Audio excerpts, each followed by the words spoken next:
Goeienaand gemeente. Ons groet julle vanaand met 'n swaar hart. Ons dink aan Tino Aghenbach.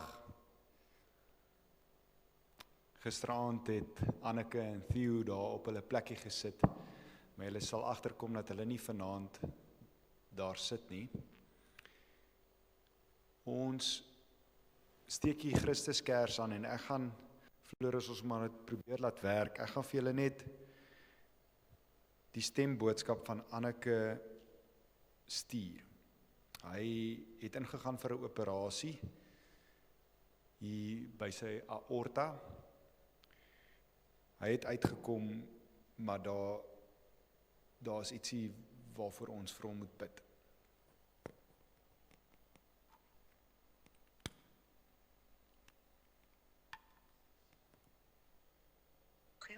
Dokter het ons op pas geskakel, hy sê die operasie is nou klaar en alles, maar ongelukkig het hy slegte nuus vir ons. Die bloedstolling wil nie plaasvind nie. Hy sê dit is soos 'n ballonnetjie wat oor en oor gesteek word en dit bly bloei. En as dit aanhou gebeur, kan dit nie goeie uitkoms wees nie. Ons pleit en vra vir ieder en elk daar buite, dat hulle sal volhard in gebed en vir Tino sal styf vashou in hulle gebede en vra dat Jesus Christus 'n wonderwerk sal laat plaasvind, wat net hy kan doen, Here, wat ons almal se verstand ten bowe sal laat en laat ons vir jare nog na die tyd betuienis kan lewer vir Jesus Christus se grootheid en almag. Ons vra dit in die naam van Jesus Christus, ons Abba Vader, ons drie enige God. Baie dankie vir almal se gebede en dankie Dominee Maggie dat U ons so ondersteun en bystaan in hierdie tyd van onsekerheid. Maar mag ons die woord onsekerheid nie aandink nie en sekerheid weet, by God is niks onmoontlik nie. Ons vra dit alles in die naam van Jesus Christus, ons Abba Vader. Amen.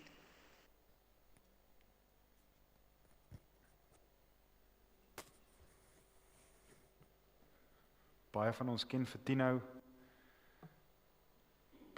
Hy het so tydjie terug belydenis van geloof afgelê. Hy help baie daar by die apteek. Kom ons gee net geleentheid om hom ook in hierdie tyd aan die Here op te dra.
Amen.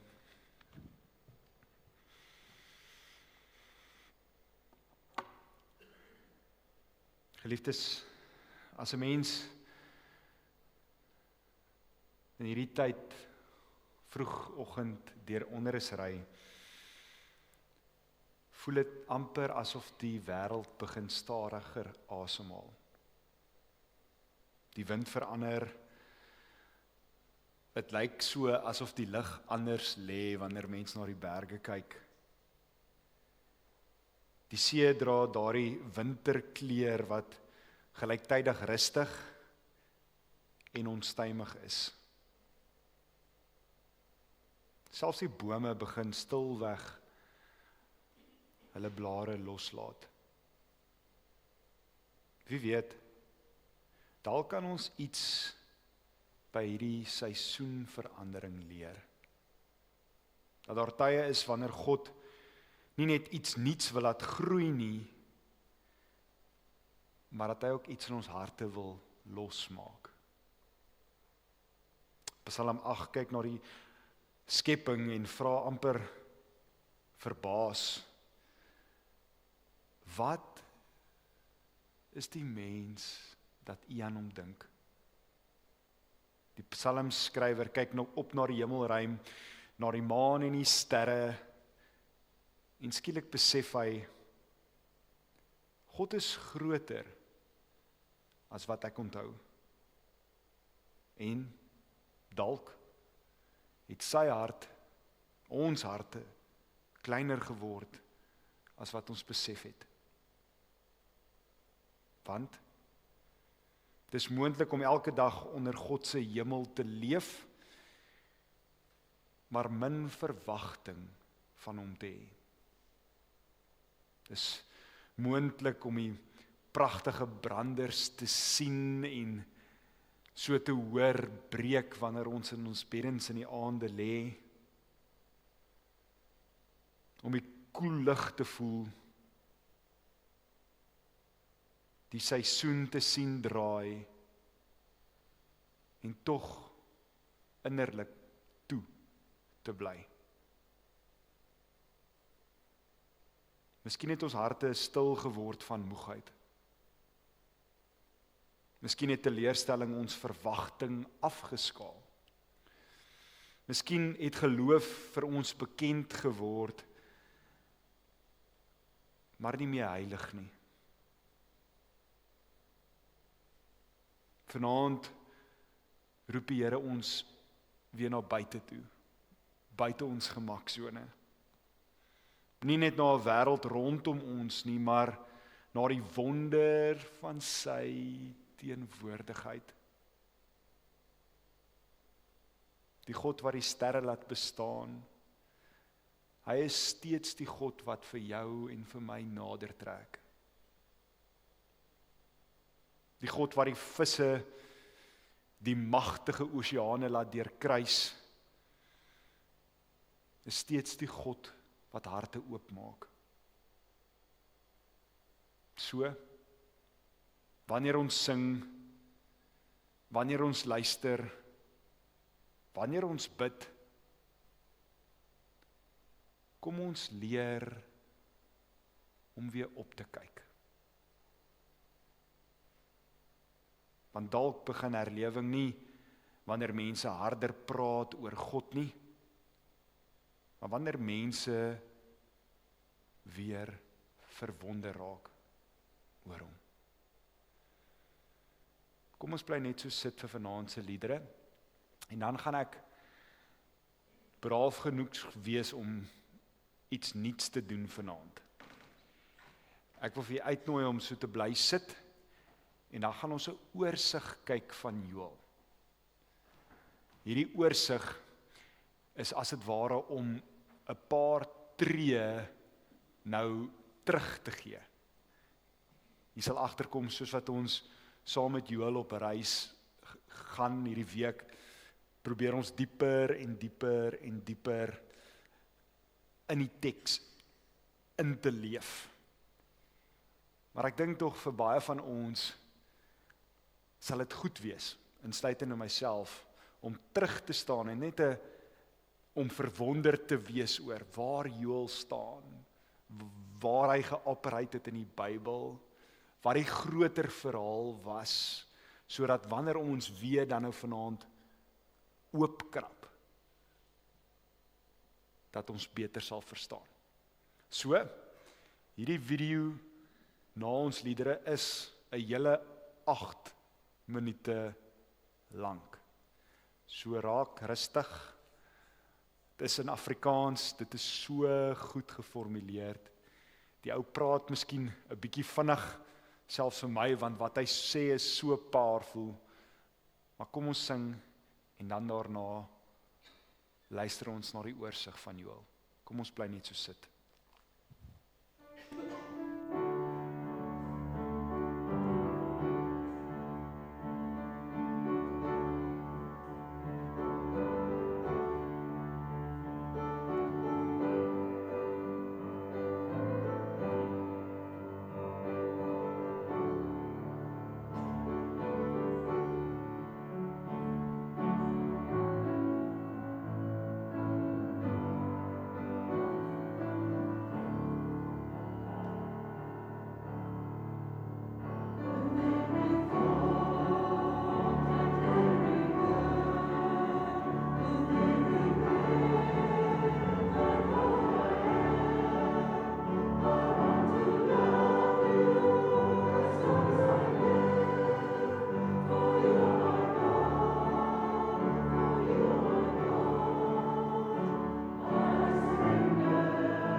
Die boek van die profeet Joël, dis 'n kort versameling van profetiese gedigte wat beide kragtig en raaiselagtig is.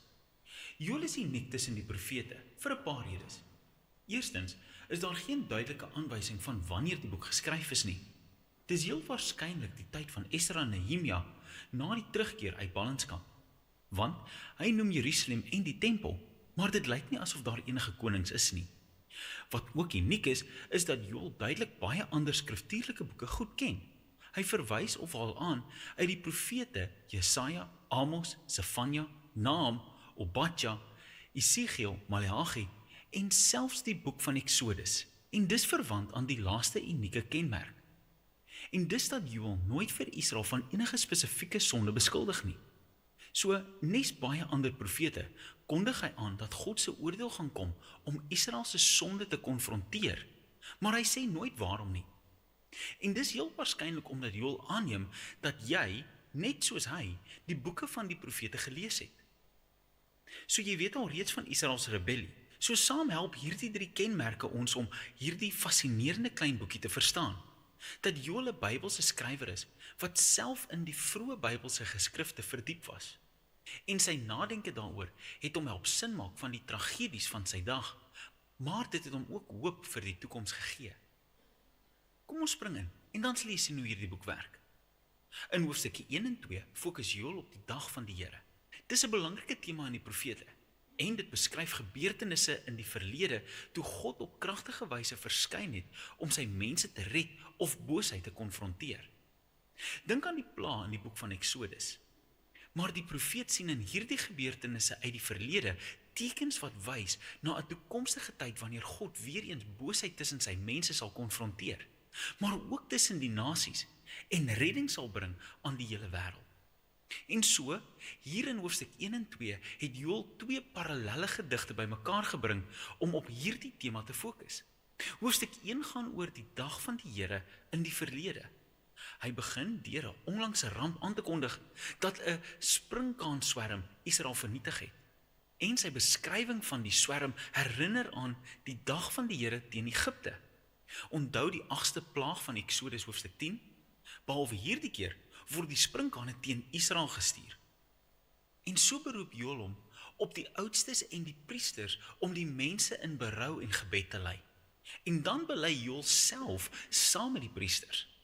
Hoofstuk 2 word langs dit geplaas en dit het dieselfde digterlike ontwerp en gedagtegang.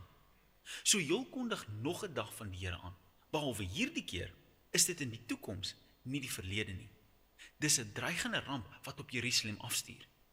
En hy begin beskryf wat lyk soos nog 'n swerm springkane, maar hy gebruik militêre en kosmiese beelde. So die springkane word God se leermag, soos perderuiters en soldate wat mars en alles in hulle pad vernietig. En die son is verduister, en die aarde skud, en Joël sê, die dag van die Here is verskriklik. Wie is daarteen bestand? En so weer 'n keer beroep Joël hom op die mense om te bid en te bekeer. En hy sê hoe? Om jou hart te skeer, nie jou klere nie, en terug te keer na jou God toe. Met ander woorde, Joël weet dat berou oppervlakkig kan wees, om jou net uit die moeilikheid uit te kry. En hy sê dat God nie daarin geïnteresseerd is nie. Hy wil ware verandering hê vir sy mense deurdat hulle selfsug en boosheid sal stop. En dan sê Joël waarom Israel moet bekeer. Want God is barmhartig en genadig, geduldig, hy is vol liefde. Hy haal hier aan uit die boek van Exodus oor hoe God Israel vergewe het nadat hulle die goue kalf gemaak het. En uit daardie verhaal het Joël geleer dat God se genade en liefde sterker is as sy toorn en oordeel. En so lei hy die priesters in dade van berou en gebed en vra God om sy mense te spaar. En dan na hierdie 2 gedigte verskuif die toneel. En ons het 'n kort verhaal oor God se reaksie op die berou van Joël en die mense. So God het opgekom vir sy land en hy het medelee met sy mense gehad. Dan sê God, hy gaan die vernietigende effek van hierdie dag van die Here omkeer en dit verander van oordeel na redding. So eerstens gaan hy die dreigende aanvallers verslaan, wat waarskynlik die springkane is. En hy gaan hulle almal laat wegdraai tot hulle eie ondergang. En dan gaan hy die vernietigde land herstel en dit weer lewend maak. en dit weer oorvloedig maak.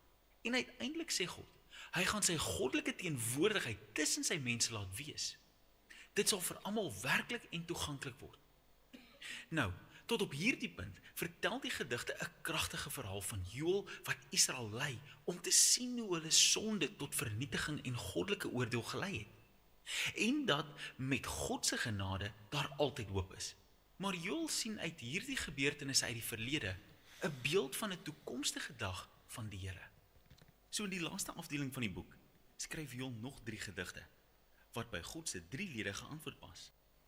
En hy weef beelde van ander profetiese boeke saam en brei dit uit tot 'n visie van hoop vir die hele skepping. So eerstens word die hoop van God se teenwoordigheid uitgebrei tot 'n belofte oor hoe God sy eie gees eendag in die toekoms sy persoonlike lewende teenwoordigheid nie net die tempel sal vul nie, maar al sy mense. En hier steun Joël op die beloftes van Jesaja en Jeremia en Esegiel. Dat God se gees sal kom om sy mense te transformeer en te bemagtig sodat hulle hom waarlik kan lief hê en volg. Joël neem dan God se belofte op dat hy die dreigende aanvallers sal konfronteer. En Joël sien in hierdie verwoestende sprinkane 'n ooreenkoms met die arrogante, gewelddadige nasies van sy eie tyd wat mense plunder en onderdruk.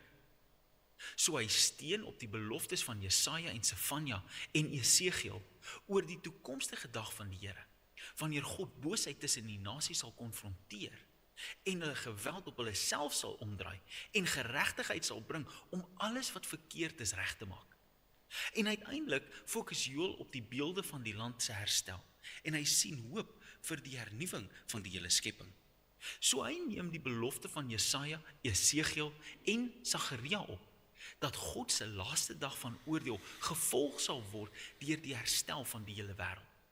'n Nuwe Eden waar God se teenwoordigheid in Jerusalem sal uitvloei soos 'n rivier en 'n kosmiese hernuwing sal begin. En so eindig Joël se gedig met God se vergifnis en genade wat 'n hele nuwe skepping oopmaak. En so verken hierdie klein boekie van Joël diepsinnige idees oor hoe menslike sonde en mislukking sulke vernietigende verwoesting in ons wêreld bring. Oor hoe God smag daarna om genade te betoon aan diegene wat net hulle sondes wil erken en dit bely. En oor hoe dit alles lei tot die hoop dat God eendag boosheid in ons wêreld sal oorwin, maar ook binne ons, en sy genesende teenwoordigheid bring om alles nuut te maak. En dis waar die boek van Joël alles gaan. Gemeente, u is meer as welkom om op YouTube weer te gaan kyk onder The Bible Project en baie van hulle werk is vertaal in Afrikaans.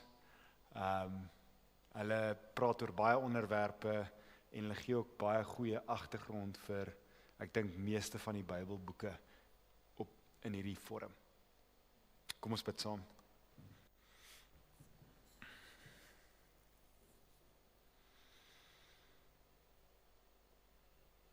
Here, ons kom vanaand voor u as mense wat besef dat u ons ingesluit het, wat dankbaar is dat u deur die Gees vir ons nuwe verbeelding gee,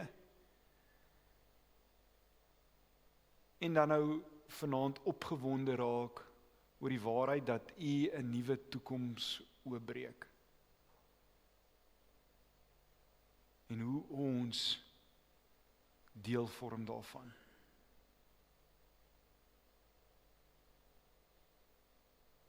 Here, ons vra dat u ons vanaand sal help besef hoe groot dit is. Dat dit nie net nog hier jy nuus is nie, maar dat dit werklikheid is wat skud. Wat die wêreld skud. Wat die wêreld weer laat besef. Maar u, Heer, u is die koning van die konings. Kom breek asseblief vanaand opnuut die woord oop in ons harte. Amen. Geliefdes, glo dit of nie, vanaand besoek ons weer vir 'n oomblik ons vriend, die boer. Hy staan in sy land, soos net die boer kan sien. Die groen het teruggekom, die grond het weer begin lewe, en daar is weer hoop. Maar toe verander die lig. Die wind draai, die lig begin verdof.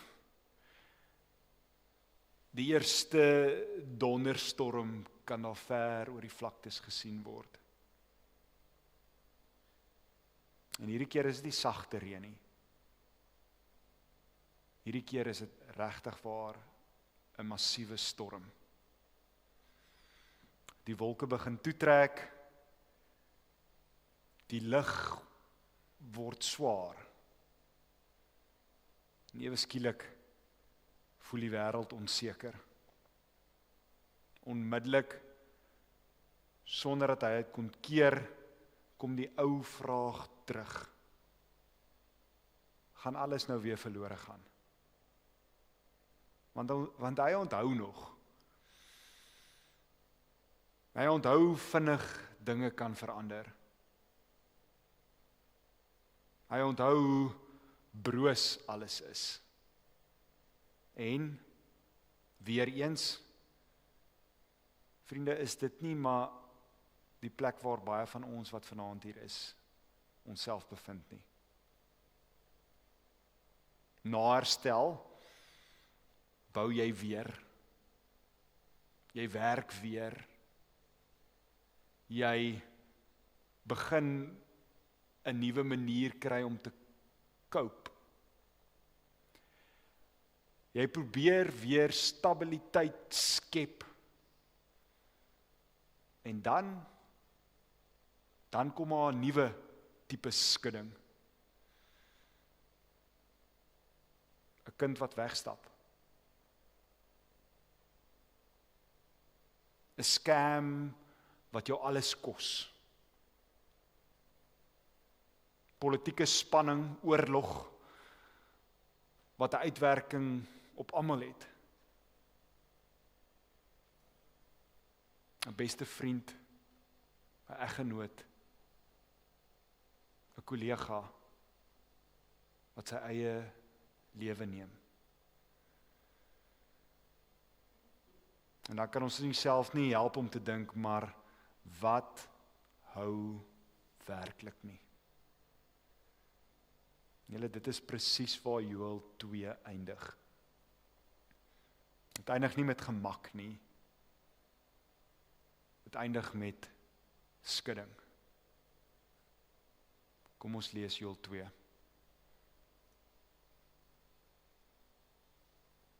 Vers 30 en 32.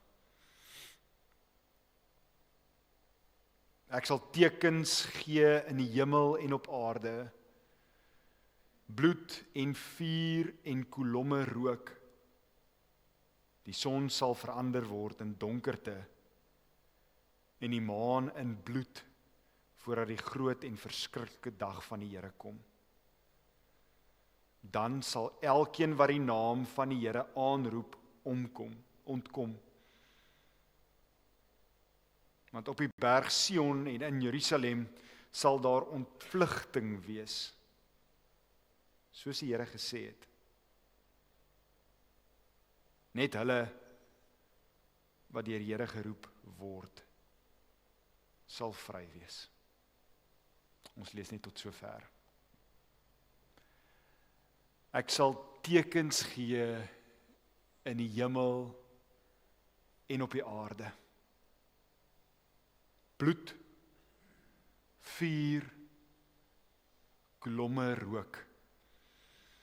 Julle, dit is nie sagte beelde nie. Dit slaan as dit ware 'n ou se asem weg as jy dit vir die eerste keer lees. Dit Dis kosmies. Joël skuif die fokus. Hy skuif die fokus van die volk na die hele skepping. Hemel en aarde word nou ingetrek by dit wat God hier besig is om te doen. En julle, dit is belangrik. God se toekoms word nie oopgebreek in 'n rustige wêreld nie. Sy toekoms word oopgebreek in 'n wêreld wat skud. Ons leef in 'n tyd wat soek na stabiliteit, sekuriteit, voorspelbaarheid, 'n gevestigde raamwerk waarbinne ons kan operate. Maar die werklikheid is, die wêreld is broos, ekonomie val, markte skommel, lande beweeg, veral nou met konflik. Mense verloor sekerheid oor dit wat hulle gedink het vir altyd sal wees. Joël probeer nie hierdie werklikheid versag nie. Hy kom eintlik en bevestig dit.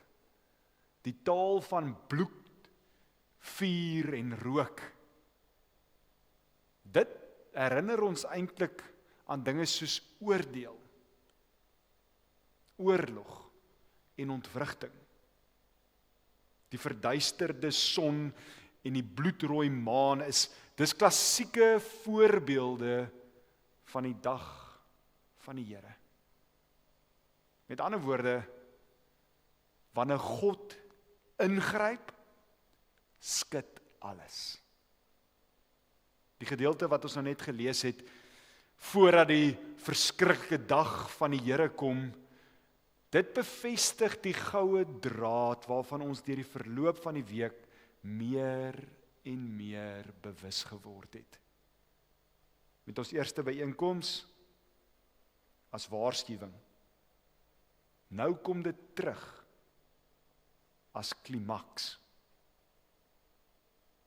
En hier is die wonderlike spanning. Dieselfde dag wat oordeel bring ook redding. Dit is nie twee verskillende dae nie. Dit is een dag. Een God, een werklikheid. Dit beteken om neutraal te bly is nie 'n moontlikheid nie. Hierdie dag waarvan ons lees, dit maak oop. Dit ontbloot. Dit wys wat werklik hou en wat nie. Dit is ongelooflik aktueel vir ons vandag. Ons tyd, waar baie dinge voel of het vas is, begin ewe skielik beweeg. En elke keer wanneer dit beweeg, word iets ontbloot. Waar sit ons hoop regtig? Dan, in die middel van hierdie hele kosmiese skudding, dan sal elkeen wat die naam van die Here aanroep, gered word. Wow. Laat dit nie ook die hart soms so 'n bietjie vinnig klop nie. Te midde die chaos is daar 'n deur. Te midde die oordeel, redding. Maar ons moet hierdie woord reg verstaan. Die naam van die Here aanroep. Dit is nie net 'n vinnige skietgebed in krisistyd nie. Dit is nie 'n laaste noodroep nie. Vir Joël, en eintlik vind ons dit deur die hele Bybel, dit is om jou lewe op die Here te bou. Om hom te erken as Here. om hom te vertrou en om aan hom te behoort. Dit is aanbidding. Dit is loyaliteit. Dit is oorgawe. En dan, soos jy weet, die woord elkeen, dit is ongelooflik wyd. Maar dit is nie goedkoop nie. Dit sluit almal in, maar dit vra alles. Redding is oop, maar is nie oppervlakkig nie. Gemeente, dan eindig die teks met iets baie belangrik. Die wat deur die Here geroep is. Dit beteken selfs jou roep na God is antwoord. Jy roep omdat God reeds geroep het. Dis genade. Ons lees nie jy wat opklim na God nie, maar God wat na jou toe kom. En dit bring die hele reeks saam tot waar ons nou is. Eerstens, God roep jou terug. Tweedens, God sluit jou in.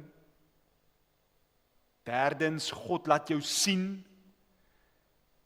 En vierdens, God bring jou deur.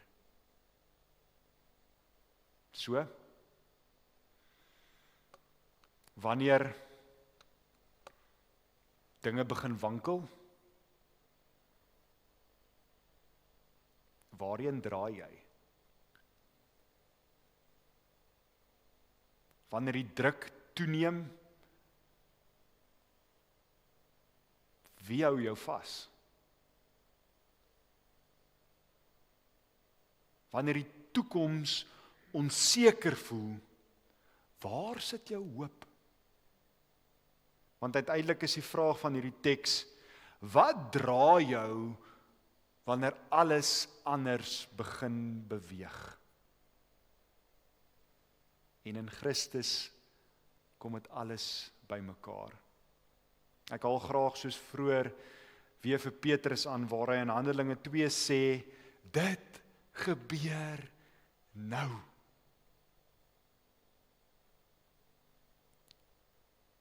En dan in Romeine 10 sê Paulus, elkeen wat die naam van die Here aanroep. Dit is Jesus. Hy is die naam wat aangeroep word. Aan die kruis gaan hy deur die duisternis. Hy dra die oordeel. Hy ervaar die skudding. Waarom? Sodat ons nie verlore hoef te gaan nie. Hy word afgesny, sodat ons kan behoort. Gemeente, hier is die sleutel. Pinkster maak nie die wêreld minder broos nie. Storms kom nog en sal verseker weer in die toekoms kom. Die wêreld skud nog. Lewens verander nog. Maar Pinkster leer ons iets anders. 'n naam om aan te roep. 'n gees wat in ons leef, 'n toekoms om in te hoop. Die wêreld word nie stiller nie, maar jy word geanker. Kan jy met sekerheid sê dat hierdie ook die realiteit van jou persoonlike lewe is? Waar is jou anker? Wanneer dinge skud, waar staan jy?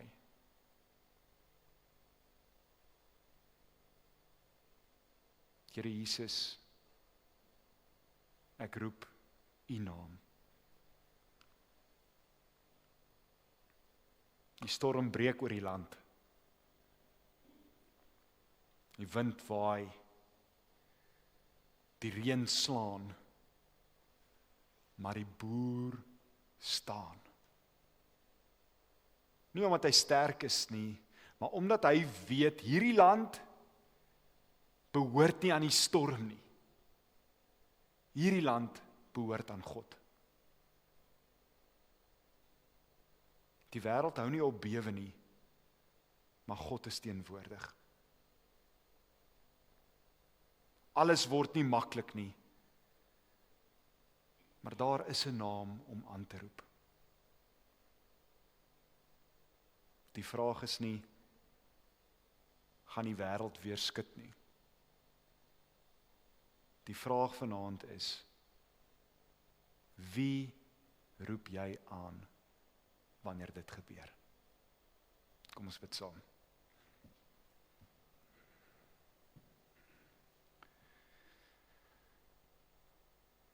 Here, ons is so skuldig dat baie keer wanneer die wêreld begin skud, ons hande toemaak, ons in ons doppies inkruip en oorgawe een van die laaste dinge op ons prioriteitslys is.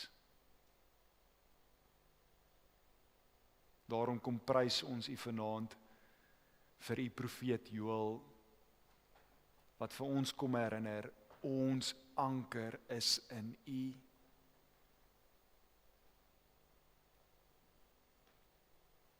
Ons vra, Here, dat U ons braaf genoeg sal wees om soos die boer sterk te staan, want ons weet, ons staan op U. Amen. Gemeente, kom ons sluit af vanaand deur ons slotlied saam te sing. Kom ons doen dit staande saam.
Franciscan blessing. Nou, ons het al dit gebruik en dit is 'n Engelse ene, maar dit is so spesiaal vir my en my vrou.